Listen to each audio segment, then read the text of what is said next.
But I might just share a moment that I had with my team, which is quite useful. So I think deliberately creating a moment where you are vulnerable and people can tell you where you're not doing things well. I think that's important. And there's lots of different ways to do it. Of course, heaps of books written about this topic. First of all, it's just recognizing I need to do this. And, I try to do it at least once a quarter where we've got a deliberate session where the team tells me what I'm not good at. So I can get better at it because, often, as you mentioned, you just don't know. So one of the examples is we've got an offsite day every 90 days to reset and focus on our next quarter goals.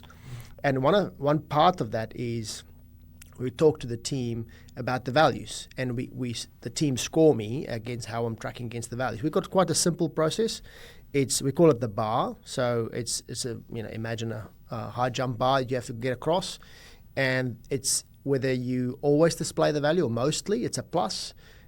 Sometimes it's a plus minus and rarely it's a minus. So really quite simple scoring system. We've got 5 values and you've got to score at least a plus minus in no more than 2, a plus minus. The rest must all be pluses. And if you've got a minus, then you're below the bar. So the team scored me in 2 of my values, a plus minus, and one of them was actually be yourself.